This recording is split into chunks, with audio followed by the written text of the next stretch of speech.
So, what caused the fracture in the late 60s between the Jewish community and the American Jewish community and the African American community? It seems that from 1966, the collaboration between Jews and blacks, that's when it seems to have started to unravel. Part of the issue was that Jews were becoming increasingly um, more affluent or transitioning to middle class and upper class status and began distancing themselves from blacks. We saw a tremendous amount of white flight out of um, out of urban neighborhoods into suburban areas. Remember, this is not that long after World War II, about 11 years after the war. And so a lot of the GIs came home. On the GI Bill, they got an education, began to work, have families, and then began to move their families out of the urban areas and into the more suburban areas. And as this distancing from blacks was happening, at the same time, many black leaders, including many from the Black Power movement, um, became very outspoken in their demands about greater equality and often criticized Jews along with other white targets because Jews were part of, for the most part, the white population. In 1966, an organization known as the Student Nonviolent Coordinating Committee voted to exclude whites from its leadership. And that was actually a decision that ended up expelling several Jewish leaders, individuals who had been involved in that organization, um, who were now no longer allowed to be in there. In 1967, a black academic by the name of Harold Cruse attacked Jewish activism in a volume that he wrote in 1967 called The Crisis of the Negro Intellectual. And he argued that Jews had become a problem for blacks precisely because they had so identified with the black struggle. And that identification came from being a minority group. It came from having had a history of being enslaved. It came from being a group that was not permitted similar civil rights to others living in the United States. And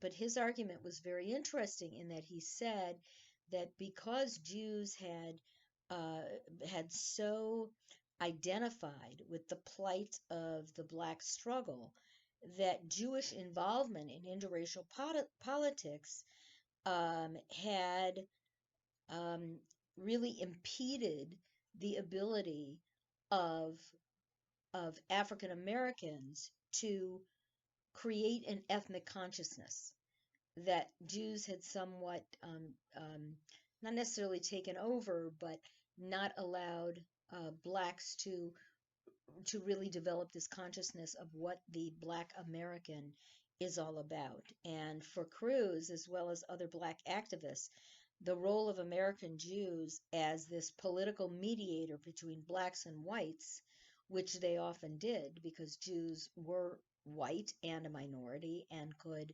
empathize with the plight of Black Americans.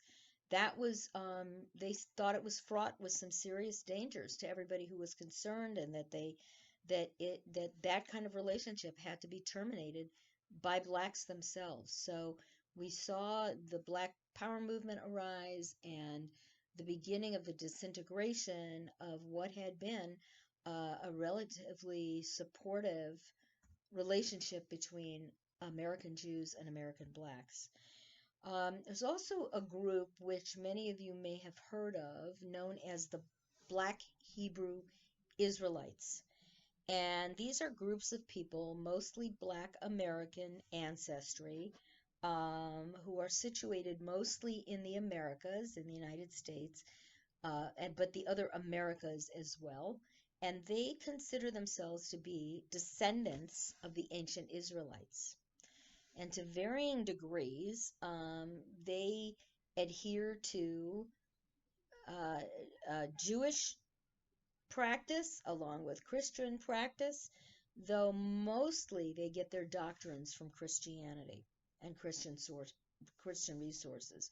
They are generally not accepted as Jews by Orthodox or conservative Jews, and they're really not accepted by the greater Jewish community, meaning Reformed Jews as well, due to their divergence from mainstream Judaism and frequently their outright, outspoken um, opposition and hostility to Jews. So many Black Hebrews consider themselves, and not Jews, to be the only authentic descendants of the ancient Israelites. Some of these groups identify themselves as Hebrew Israelites. Others call themselves Black Israelites. Others call or Black Hebrews, and other groups just call themselves Jews. And dozens of these Black Hebrew groups were founded in the United States and in the early 19th and 20th centuries. But there have, I actually um, uh, came into contact with a number of these Black Israelites when I was in Chicago, not knowing that many of these American groups have their roots in Chicago, and got into a discussion with them because one of the posters that they had on display was quite anti-Semitic. And so I was having kind of a tough time. I did not know a lot about the Black Israelites. I did take some of their literature on that day, but it was interesting to discuss with them. So unfortunately, we're beginning to see this decline in relationships between Jewish Americans and Black Americans. Something else took place in the 40s, 50s, and up through the 60s, and that was the labor movement in the United States was another area of the relationship between Blacks and Jews that had flourished before World War II, but that ended in a conflict afterwards.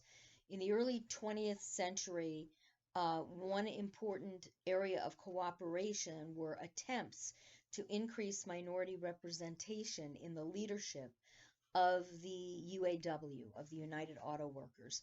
And in 1943, Jews and Blacks joined together to request the creation of a new department within the UAW that would be dedicated to minorities, but that request was refused by the United Auto Worker leaders.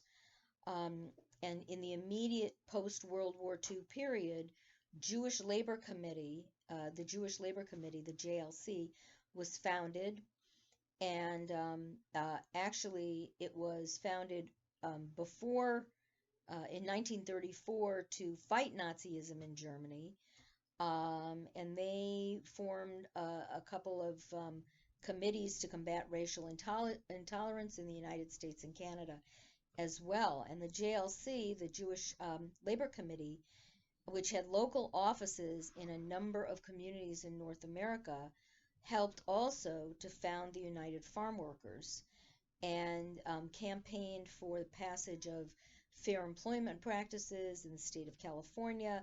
They provided staffing for the 1963 March on Washington for Jobs and Freedom, led by Martin Luther King. And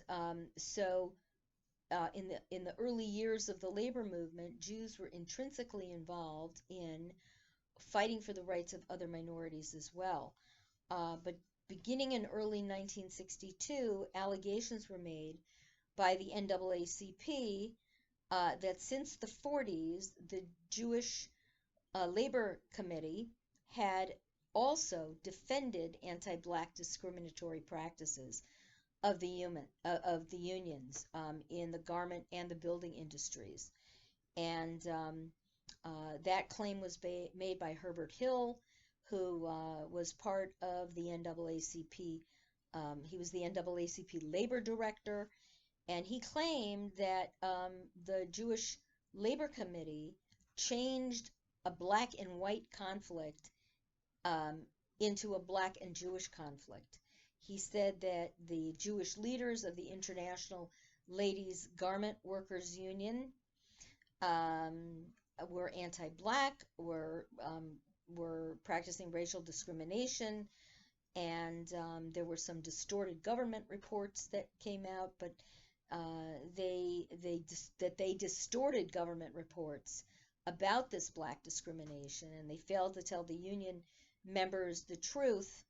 And when union members complained, then the Jewish Labor Committee labeled them as anti-Semitic. So we begin to see in the labor union movement this strife between black leaders in that movement and Jewish leaders in that movement, and black Americans claiming that the labor unions were continuing to practice these discriminatory practices. Um, there was another strike that took place late in 1960, in the 60s, in 1968, that also seemed to be something which created strife between African Americans and Jewish Americans, and that kind of signaled a further decline. And that was that in 1968, New York City teachers strike. Um, the Jewish president of the United Federation of Teachers, who was Albert Shanker, made statements that were seen by many as straining black-Jewish relations when he accused black teachers of anti-Semitism. So we see, as I mentioned earlier, that we kind of have this roller coaster within Jewish American history and Black American history of working in conjunction with one another and seeing their issues as similar, the issues of civil rights, the issues of human rights, the issues of education. Don't forget that there were also quotas on Jews in colleges, and we see other things such as, the clubs that wouldn't allow Jews and blacks, and so blacks and Jews started forming their own clubs. This was the rise of the country club that certain ethnicities and races were just not permitted to be part of. And I know that many of you listening to this remember this from your own childhood and young adult years. This is not news to anybody, but relations were fraught with trouble during the 60s, leading up to and certainly after the death of Martin Luther King.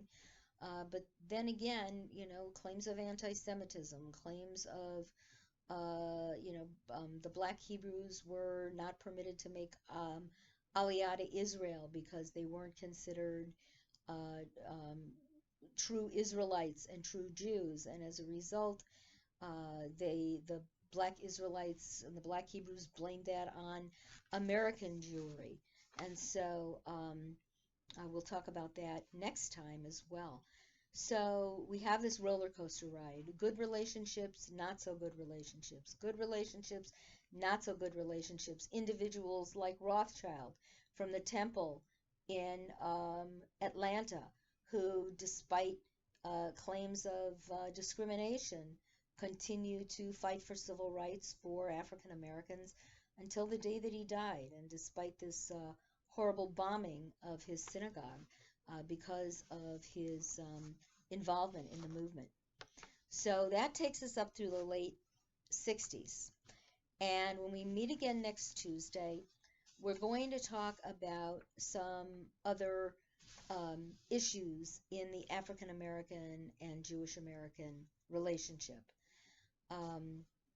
Because what that's led into are some statements that I'm going to read for you that were written over the past few days with respect to what's going on right now in cities all over this country and, in fact, all over the world about the murder of George Floyd. And we're going to, of George Floyd. And we're going to talk about Zionism. We're going to talk about affirmative action. We're going to talk more about some anti-Semitism among African Americans, which will bring us to, of course, a discussion of the Nation of Islam, and not just Louis Farrakhan, but even the early days of the Nation of Islam. And we're going to talk about the alleged role of Jews in the slave trade. But we're also going to talk about racism among Jews, because that's part of this history as well. And so I hope that you will join me next Tuesday morning for a continuation of this conversation, and that you will find it as interesting to hear about as I have found actually doing some of the research. So lahitraot for now. Next time I see you will be on Erev Shabbat, tomorrow night for blessings at 4:45. Take care, wash your hands, wear your mask, stay healthy. Bye-bye.